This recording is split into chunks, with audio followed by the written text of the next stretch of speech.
Hello, folks, my friends, everybody, ones that follow along. There's not many, but that's okay. This is for those that do follow along. It's also October, which is why I'm playing Halloween music. Yeah, it's we're in October now, and we got Halloween Queen. themed music playing, so in the background. We're on chapter 15. We're on episode 48. And as we discussed before, there's been a lot of uprisings and a lot of coups and a lot of turmoil in the world, specifically Egypt, where Emily is located, and I'm trying to get her out of there. Like I said, we eventually do get her out.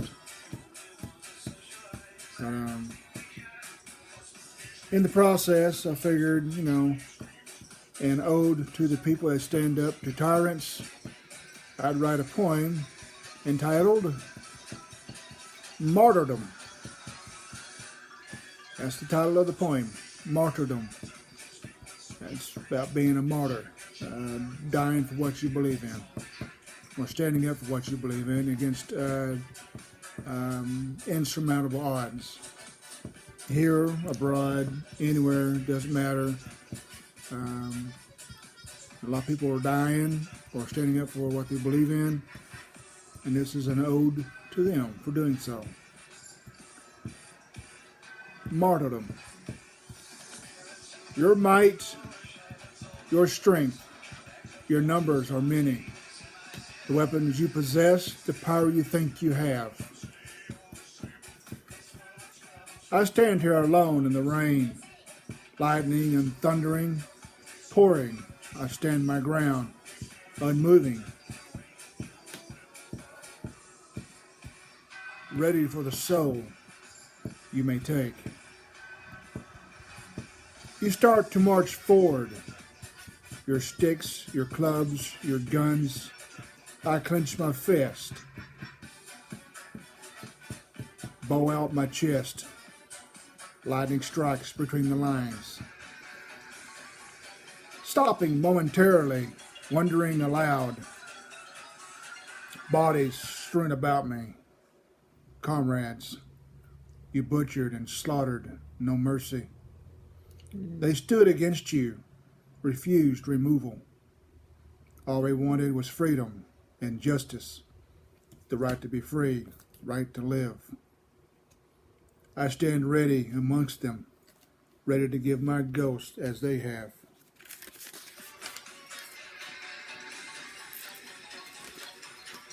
The night is black, rain pours on.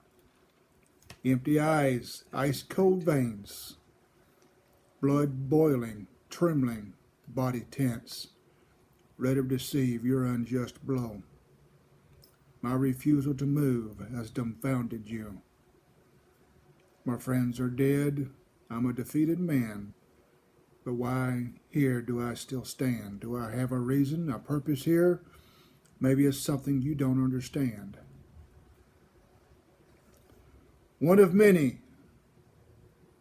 steps forward calmly, weapon in hand.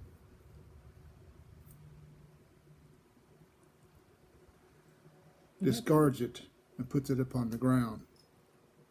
One by one the weapons fall. You win, he says. You win. I relinquish my battle stance, raise my head toward the heavens. One by one the enemy turns away. The crowd now begins to gather. The marvel at the sight they see. My friends and I, we stood strong against the might of so many. Their deaths not to be in vain. The dawn of something new, pick up the pieces and rebuild. Move forward, a free nation. Yes, my friends, we have won. We have won. My phone's being dumb again.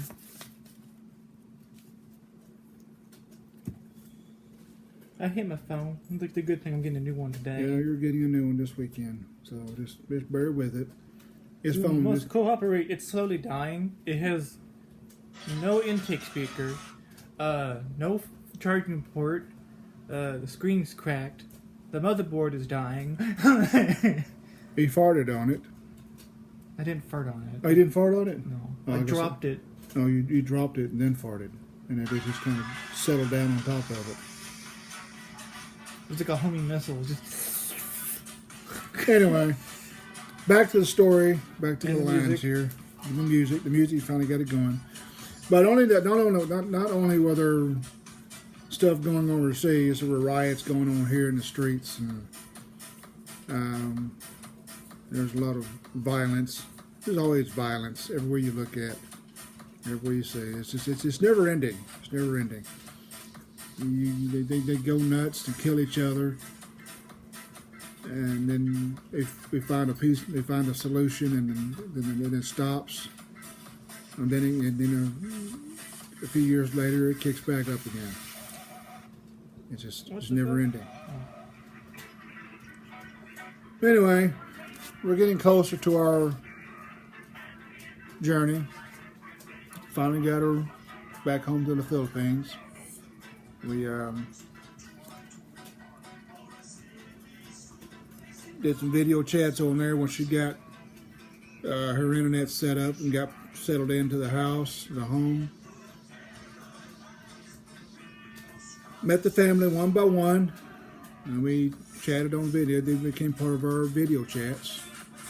Evie, Elizabeth, JD, Jen, the mother, the father, Grace, Elmer.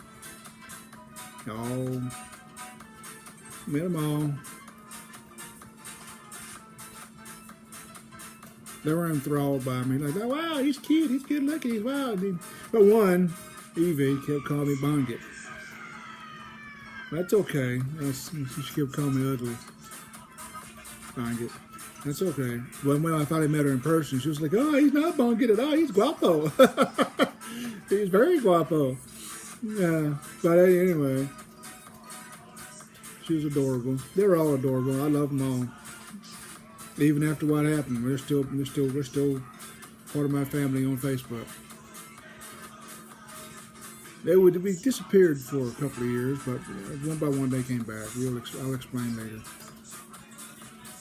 But during the process of waiting for the plane ticket to be established, we had made our flight arrangements, and that's going to happen in about six months from here, or from then, shall I say. But I had time to write a few more poems about her, and this one's called The Sacred Bond. To be in love is to love each other unconditionally. That means you love them for who they are and what they have to offer you. So when the two that are in love are far away from each other, you wait for their love to come to you, and you don't go out into the world to find your time of pleasure while waiting. It's said plainly in the pages of the Bible, cast your seed upon the ground rather than the belly of a whore. This goes both ways, male or female. If you love someone, you accept the gifts they are able to offer you through video, chat, or a message. You don't go find a whore or a gigolo to satisfy your needs. But by doing so, you shatter the bond the two of you have created. The bond becomes no longer sacred and private or personal.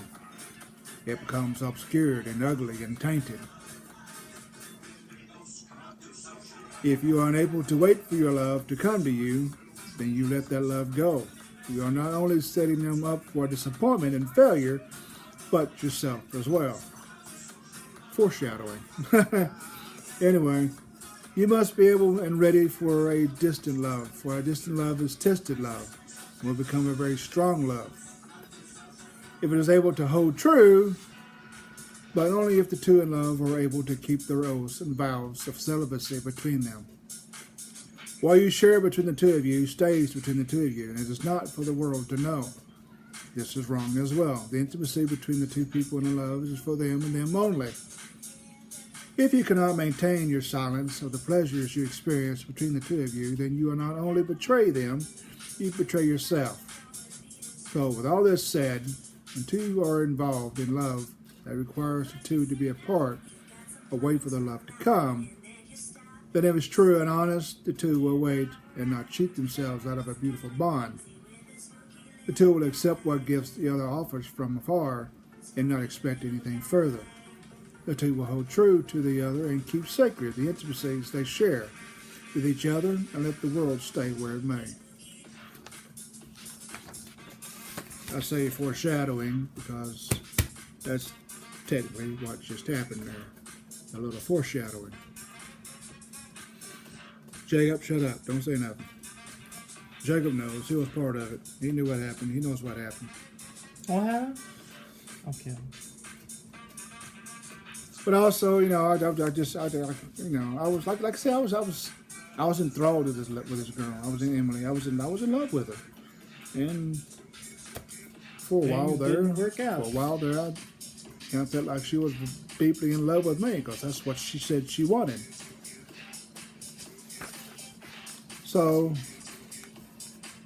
just before I was to take the boys to go see the mom, I wrote another poem for her. And I told her I was fixing to leave for a little bit and to be gone for a few days. I wouldn't be in contact with her. I was going to go to Montana. I'd been invited to go stay in the cabin with the ex, Rhonda. She wanted. She was going to, me and my friend Robert to share in the joys of Mount Rushmore and the Chief Crazy Horse monuments. She figured that'd be right up my alley. It's history and it's historical implementations, and she figured that'd be something I would be thrilled to do. And of course, when I got there, I slept in one cabin. They had a private room. She slept in there, and me and the boys slept in the other part of the room. I slept on the bottom. They slept on the top.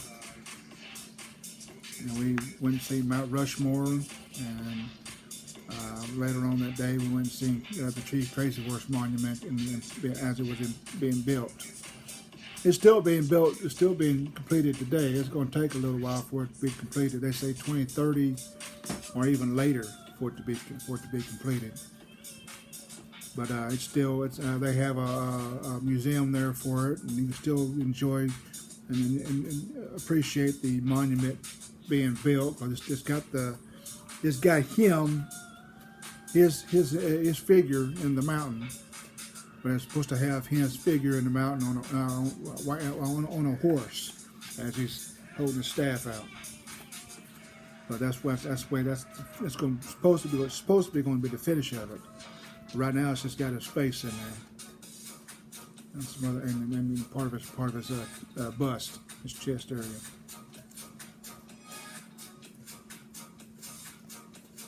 Before I left, I told her I was getting ready to leave on a trip, and I wrote the golden shoes for her. And this is the golden shoes that I wrote for her. There was once two lovers who lived far away from each other. They dreamed each night as they would chat online of a way to be with each other, till the day their love would come together. After one of their chat sessions, the young maiden was wandering around her home where she lived. She came across a pair of golden shoes. She tried on the shoes, and they seemed to fit perfectly, even though they looked as though they were too big. Each night, her and her love would chat and wish and dream. What if we had a way to be with each other, even though we are far away? One night, while talking to her love, she decided to try something. She asked her love to hold for a moment. She felt the shoes she was wearing had some magic in them, for when she put them on before, they fit to her feet as if it was meant to be. I'm going to click my heels together, my love, just like in the story. The young man saw what she was sincere and agreed to hold. As she clicked her heels together,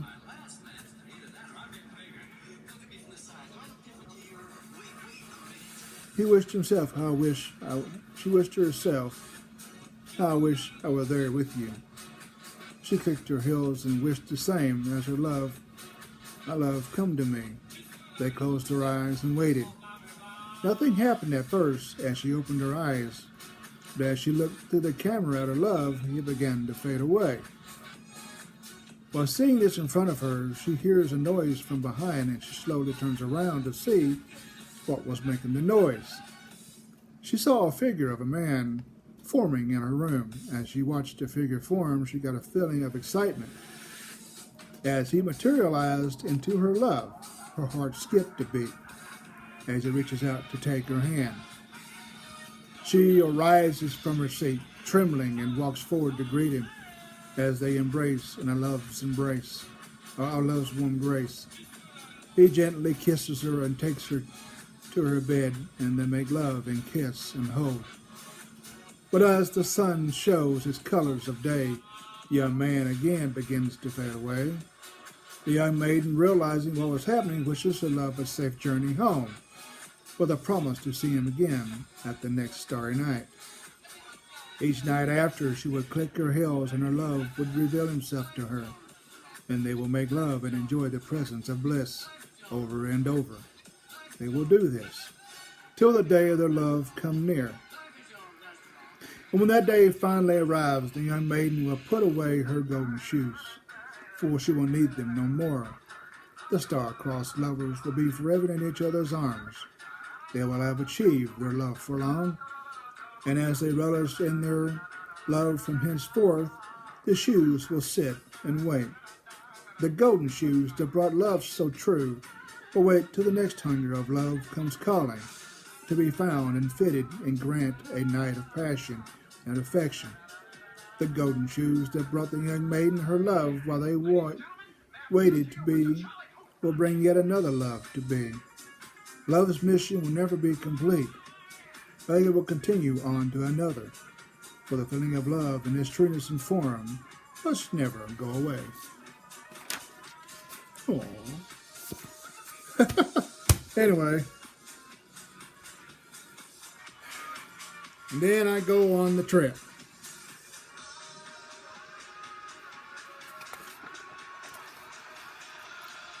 I go on this trip. Wait till you hear what happens. Starting off, everything went fine. Then we got to Mount Rushmore. We got just a few miles away from where she was at. It was late, and we couldn't find her. We couldn't find out where they was at. We didn't have GPS back then. And so and the phone was dead. I had no way to charge it. So we sat there in the parking lot of a visitor center and watched a buffalo roam around and hang out beside us. Dared not to approach it. We just enjoyed seeing it. It was the first time I saw a live buffalo in person. He almost ran into the damn thing. Yeah, I almost ran into it because it was just right there in the road. And then he walked off to the road and laid down on the trail somewhere. And then we just kind of sat there and slept overnight and got up in the morning when the resort opened up, or the guest house opened up, and went in there and found a phone and called her. Where you guys been? I've been worried all sick about you. Yada yada yada. Hee hee hoo ha ha. You gonna leave me like that and just not calling her? My phone was dead. You'll give me a chance to speak. Oh, I didn't know. Well, now you know. We're right down the road here, I think, somewhere down the road. Where at? Blah, blah, blah, blah. Oh, I know where you're at. Just come down the road you're on there. Turn right, left, boom. There you are. Okay. We'd have done that in the dark, we'd gotten further lost. And I was pretty much out of gas. So I needed gas before I did anything else. But anyway, we finally made it to the cabin. And we settled in, relaxed. cleaned up, took a shower, and went and seen Mount Rushmore. It was nice. It was pretty cool. Took some pictures and went up to the monument and checked it out. I picked George Washington's nose for him. Shoved Jacob up Thomas Jefferson's behind from behind. I'll be up a mountain.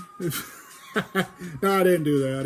We just took pictures and stuff, took videos, and really enjoyed the scene. Then left from there and went to see the Chief Tracy Horse Monument, and then went inside the gift area, the gift shop, and the little museum there, and walked around and checked things out. And then it was really enjoyable.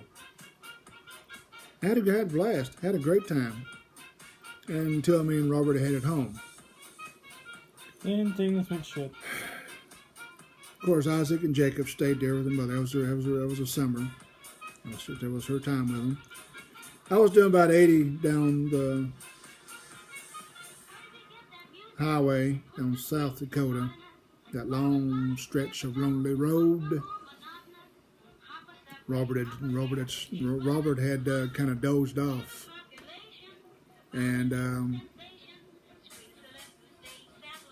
I was going to wake him up, so I kind of slid over to the side and hit the speed bumps on the little warning bumps on the side, and then slide back over. He woke up, but when I did that, apparently it knocked something loose. It knocked something loose from down below and threw the transmission and the car off the side of the road. I didn't have the money to fix it. I had $200 left on me, just enough to get home. And, well, that's it. We gathered as much personal belongings and stuff as we could. We kind of burrowed things up into 4 backpacks. I carried two, one on my back and one on my side. He carried one on his back and one on his side, and we started walking. I turned around and looked back at the car, and I was like, well, shit. And here we went. The next 24 to 48 hours is going to be hell. The first ride we got was fairly quick. We got a ride down the rest of the highway into Iowa, and as far as you could go. Then we started walking from Sioux City down right before we got to Missouri. And then a cop and someone else picked us up. Or a cop picked us up, and I guess basically they wanted to get us out of Iowa. He thought we were a bunch of vagabonds because we had 4 backpacks. He wasn't hateful, but you can tell he just wanted us to get out. He just wanted us out of the area. He thought we were trouble or something. But we took the ride nonetheless. We didn't give a shit. And as we got into Missouri, we met this one dude, and he got another person. Another person gave us a ride. He was going to give us a ride all the way to the border, but he stopped off at Kansas City. We paid him $100 to give us a ride to Kansas to the border. But he had to stop over in Kansas City and decided that was as far as he was going to go. He was going to stay in Kansas City, so he took our $100. We didn't bother asking to get it back. We just fuck it, whatever. Got out and started walking again. Right before we got to Springfield, he and I got into a heated argument, and he took off and left me. Now, I've got 4 backpacks I've got to carry by myself now because he wanted to be an asshole and walk off and leave me. So I got a backpack on my back, I got one on my chest, and I'm carrying both of them. The 2 others on my side here, and I'm struggling to make it down the road. I got to Springfield and I made a wrong turn. Instead of going left, go toward Branson and Harrison, I went right and started heading toward Joplin. If I didn't know I was headed toward Joplin until I saw Joplin signs. I was like, well, too late now to turn around. I might as well just keep going until I get to the border. And I was about ready to pass out. I was about ready to have a heat stroke. I was exhausted. I stopped at a restaurant and tried to give me something to eat and something to drink, trying to get some energy. Then I got back on the road carrying 4 backpacks. And it was hot. And like I said, I almost passed out. I almost passed out. And nobody would stop. I hate Missouri. Nobody would stop. Not one damn person would stop to help me out. Knowing damn well I was laying on the side of the road there, about to die. I could have died on the road there, and no one would have freaking noticed. They would have just fucking left me there. Is he dead? I don't know. You want to go back and find out? No, we just keep going. Yeah, well, fuck you too, you know? Finally, someone showed some mercy. About halfway to Joplin, finally picked me up and gave me a ride the rest of the way. I called. Finally I borrowed the phone because my phone was dead. I finally called somebody and got a hold of Tammy. And Tammy was with Robert at the time, and she was pissed at Robert for leaving my ass.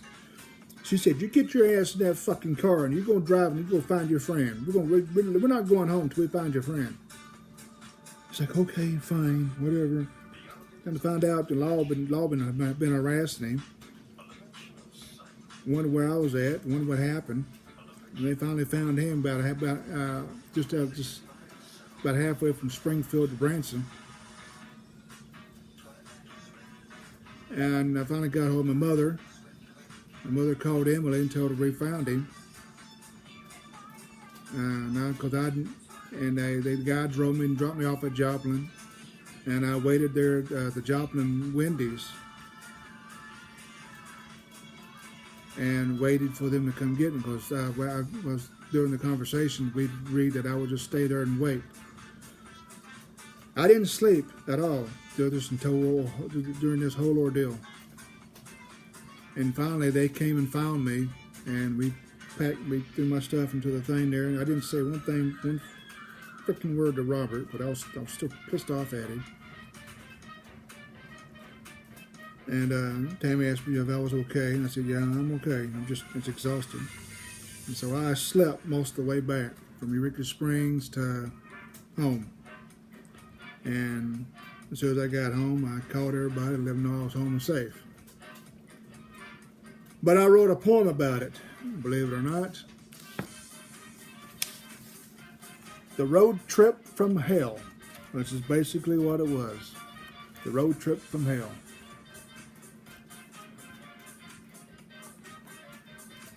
Road Trip from Hell took 2 hours to get started because of the weight issue. Ran out of gas twice on the way to our destination, South Dakota, Mount Rushmore. Had to sleep in the car for a bit till daybreak to have ex-wife Rhonda come find us and the boys. Had a good tour of Mount Rushmore and Crazy Horse Mountain,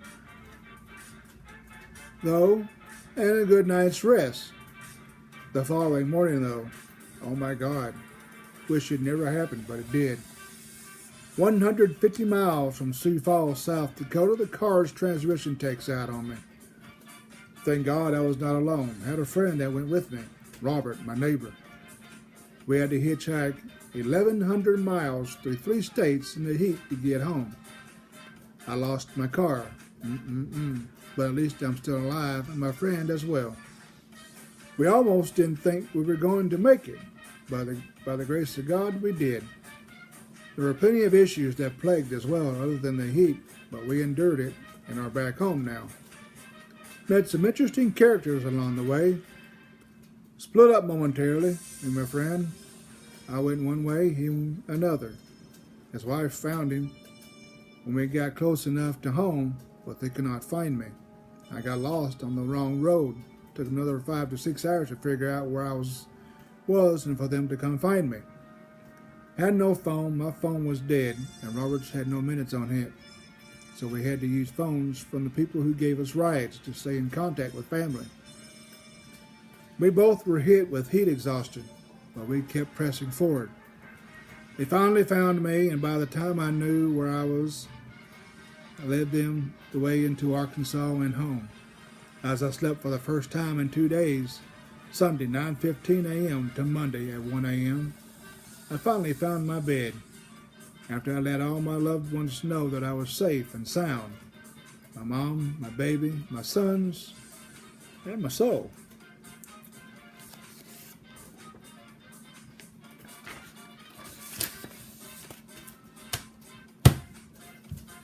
Road trip from hell. We're going to extend. Interesting. We're going to extend this chapter to one more episode because there's 3 more poems left, and it's going to cover a lot. And we're already at 30 minutes, so there will be one more episode to this chapter 15. In the meantime, enjoy episode 48 from chapter 15. What I say, what I choose, and what I see, what I choose, and we'll see you next time. Take care. Wah, wah, wah, wah.